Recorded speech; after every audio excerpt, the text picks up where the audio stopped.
Hello, and welcome back. Today I'll be reading 2 creepy stories found on CreepyPasta.com. The first one is He Said He Died in World War II by Dr. Jason Gorbel.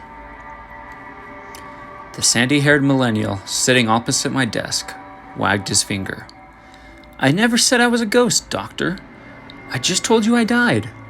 Do ghosts eat, breathe, go to ball games? Because I do. But I'm also 101 years old. Don't look it, do I?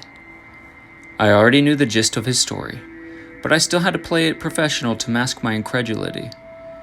I'd say you were in your 20s. Of course, I was when I died. Chester's gaze fell on the framed photograph of my 2 little girls. Cute kids. How old are they? 6 and 7. They look like miniature versions of you. Maybe before the cancer and chemo took a toll on me, but I smiled politely. Chester placed a vintage cigar box on top my desk. He hadn't needed his threadbare, army surplus duffel bag to lug it here. What else could he have in the bag besides a chair?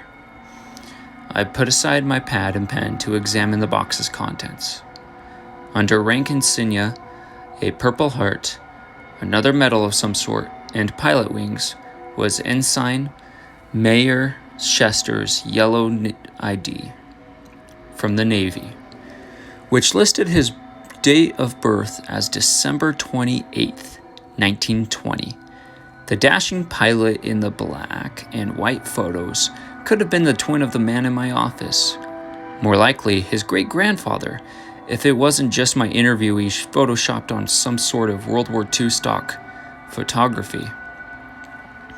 Chester got into character well, though. I'll give him that. The manner of speech was spot on without a shred of contemporary lingo. His sweater was a beige button-down over a long-sleeved collared shirt. Slacks and sensible shoes completed the old man dress. Even his cologne was something subtle my grandpa would have worn. Not only one of those sports scents my male, but also one that my male graduate students bathed in. Before we'd met, Chester warned me how young he looked, though he claimed to be at a loss as to how to take and send me a selfie. He'd talk over the phone, but not face-to-face or text.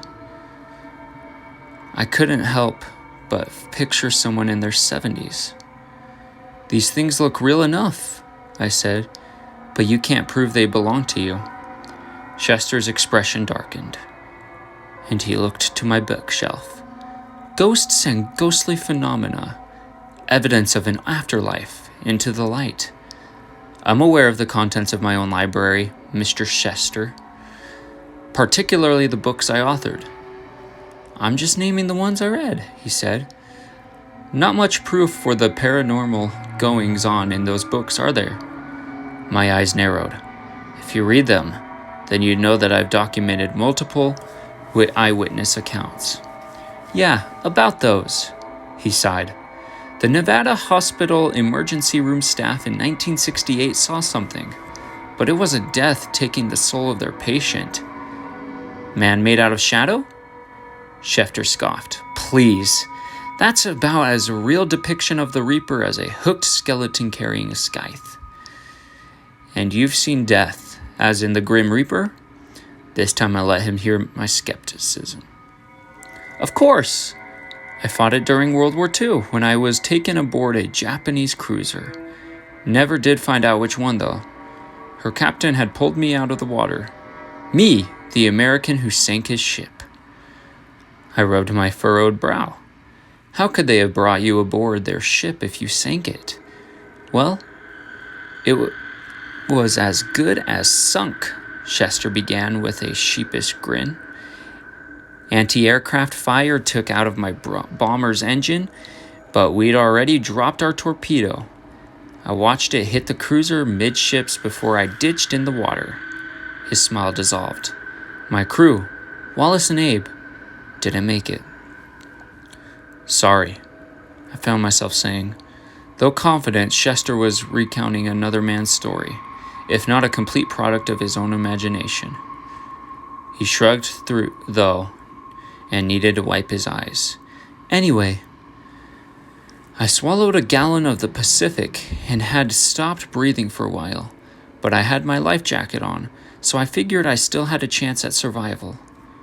A bitter chuckle escaped his lips, and he opened his arms. That's denial for you.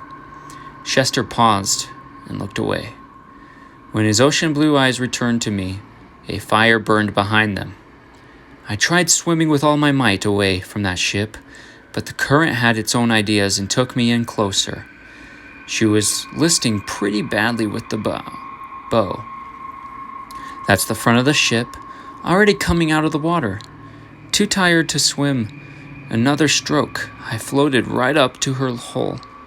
I made my peace with God and waited for the spray of the bullets with my eyes squeezed shut. Something splashed next to me. I dared take a peek and thought I was hallucinating the life preserver. When I finally stopped spitting up seawater, Japanese sailors walked me to the bridge tower. The already slippery decks sloped up to what had been 45 degrees or more. With nothing to hold on to, I must have slipped a dozen times before I made it to the stairwell. Kimura was up there waiting for me. Kimura? He was the ship's captain. I thought Kimura had a red uniform at first, but blood had soaked through almost every inch of white fabric. His officers didn't fare much better. Their bridge must have taken a hit. Steel that once belonged to the surrounding wreckage jutted from their flesh like pieces of fractured silver bone. A huge chunk of metal had bruised itself in Kimura's neck. If it was pulled out, there wouldn't be enough neck to hold up his head. You know how you don't take a nail out of a car tire that stayed inflated? I nodded. Same idea. I don't know how any of them were standing. Never mind talking. Kimura spoke to me in good English. Spent time in America, I guess. He had me brought aboard because he figured I was dead. He needed to know if I saw it too. A lot of his men couldn't. They weren't so bad off. Saw what? I sat back when I'd realized I'd moved to the edge of my seat.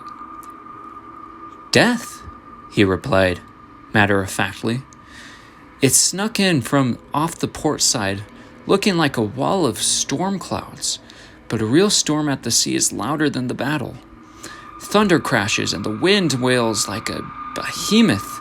A 25-ton aircraft carrier becomes a toy boat tossed around in a tub. A storm's killer for sure, but indiscriminate and impersonable. This storm was a silent predator. It turned the sea to glass as it crept closer on Panther's paws. Chester crossed his arms, warding off a chill. Men and women, he added in deference to me, who have to fight for their lives can't know what true fear is. No offense. I raised my eyebrow. Why would I be offended? Because I know you're losing your fight for life, and it's got to be frightening. Lost for words, I could only use my eyes to plead with Chester for an explanation. My amateur application of makeup didn't give me the semblance of health, but how could he possibly know just how sick I was? But that ain't nothing compared to what comes next, he continued, indifferent to my confusion. Being dead and having to fight back to life, Kimura knew. That kind of desperation twists a man's face until it doesn't look human anymore. Before we entered those clouds, we saw movement inside them. Long, dark shapes wriggling around. I didn't need to speak Japanese to know what orders Kimura gave. The ship's guns were still above water and opened fire. I held my breath, waiting for those shells to detonate. They didn't. The shells hit nothing, or what they had hit snuffed out of the explosion like a match flame between my fingers. I found my voice, but it trembled. The captain didn't try steering away? Chester snorted. Steering away? His ship was dead in the water. The clouds swallowed her, and tendrils, black as pitch, fell on us like the branches of a leafless, sweeping willow. Their pointed tips poked through the steel roof as if it wasn't there. He swallowed. The wails of the danged rose up from the deck below, and I had to escape the bridge, but some crewmen rushed to the hatch, too terrified to notice their captain waving his fists and shouting commands. A different tendril for each man pierced his heart that slithered back out through the ceiling. Once the men's screams stopped, they were down for the count. The Japanese with sidearms shot at the tendrils, but the bullets passed right through them, tearing into the bodies of men who were still alive. As soon as each died, another tendril slunk into the bridge and pierced his heart. Chester's faraway look and hushed tone mirrored the horror. The story was real to him, at least. How did you escape? The scientist in me ached for evidence, but I was emotionally vested in a battle with death. Chimera drew his sword. Like him, some of the officers were descended from samurai. They carried swords passed down for generations. The weapons had to have souls by then, or carry the psychic imprints of everyone to ever possess and revere them, I said softly, more to myself than Chester. Arose by another name, Doctor. I'm just telling you that when one of those dang tendrils came for Chimera, he sliced through it. He couldn't sever something made of smoke, but the blade did something to it. The thing vanished into the roof.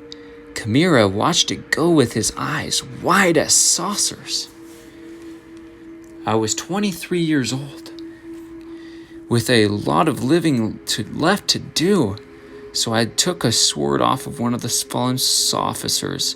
I swung it like Babe Ruth's bat through the tendril meant for me. It slipped out of my sight, and that was the last of them. Death's work done, it released its hold of the sea. In seconds, the deck below was beneath the surface, and water rose up to the bridge. The pressure shattered the forward window's panels, and the deluge swept me through the gaping hole. The next thing I knew, I was bobbling in the water, my hands still, clutching the weapons. There was nothing but blue sky in all directions. No sign of the Japanese ship, Chimera, or any of his crew. Just my savior, a destroyer flying the stars and stripes. The war ended before I was put back on active duty. Like everyone else, I went home, married, raised a family. Except I didn't age. My wife helped me hide it. Makeup, hair dye, and such worked for a time, but eventually I had to live my life apart from everyone I loved. He sniffled and rubbed his eyes. I took a deep breath and let it out slowly. That's some story, Mr. Chester, but he reached into his bag with both hands and stood up with a long object wrapped around a thick blanket. Clear a space, please. I got up and moved the cigar box and other items off the desk to make room for his bundle. Your sword, I presume? And even if I were to make it authenticated, it doesn't prove. Authenticated? Chester scoffed. He slowly unwrapped the Japanese sword. The hilt looked time-worn, but I was sure the polished, curved blade could still have taken someone's head off. It's for you to use. I don't understand. My blood turned to ice. Did Chester want me to help him commit suicide? He was so psychotic as to believe his story, believe he'd lived too long. I picked up my phone to dial 911. You deserve to see your little girls grow up, he began, his tone grave. But your cancer is terminal. You don't have much time left. I dropped the phone. How did you know that? No one knew. Not my mother. Not my friends. Certainly not my girls or my ex. Who the court kept them safe? Chester lowered his eyes. I'm sorry. I truly am. Not just because you're sick, but for not being upfront with you. I did come here to tell you my story, but that wasn't the only reason. This is the part where I'm supposed to text my granddaughter to come in. You don't have a granddaughter. I can't be alive, he shrugged. She's waiting in the car outside. He retrieved a flip phone from his sweater box. I'm no good at texting, so I'm calling her. Apparently, not having mastered the concept of speed dial either, I watched him tap out the full number. Deborah, it's time. The knock at my office door came a minute later. Come in, I managed in a small voice. My heart stopped at the sight of my oncologist. Dr. Green? You told this man about my cancer. Why? I fell into my chair. Tears stung my eyes, but shock wept over from the processing the enormity of the betrayal and its brazen illegality. This man's my grandfather, Dr. Green said. She stood behind him and took his hand. The resemblance was undeniable.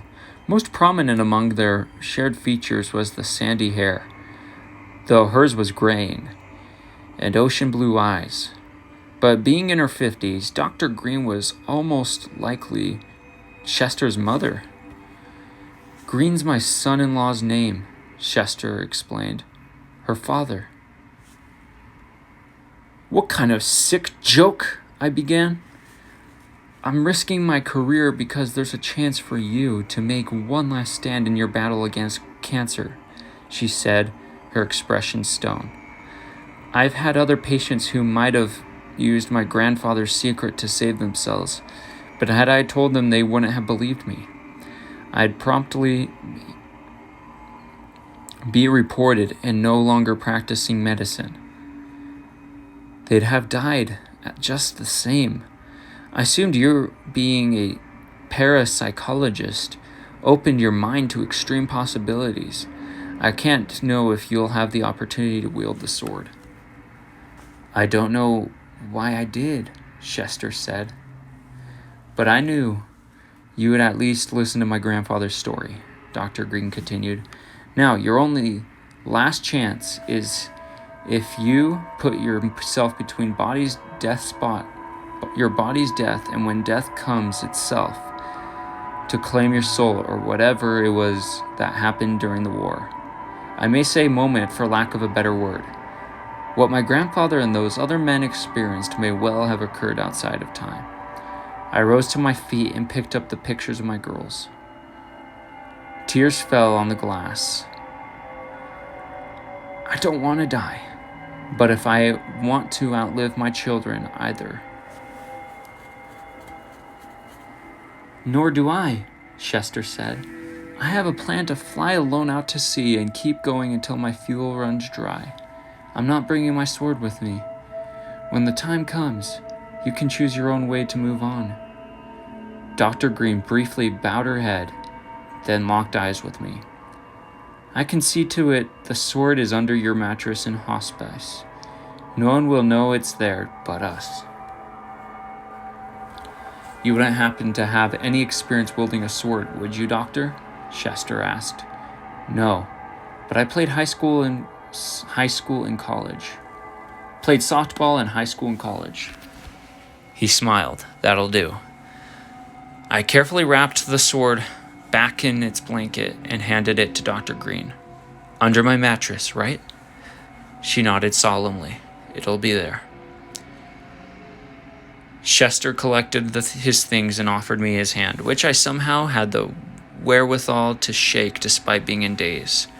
After they left, I stood in silence for a time before walking out from behind my desk. I assumed the batter's stance and, imagining the sword in my hands, practiced my swing. Due to time constraints, this will be the only story in the video. Next time, though, I will read that second story. Thank you all for reading, and have a wonderful day.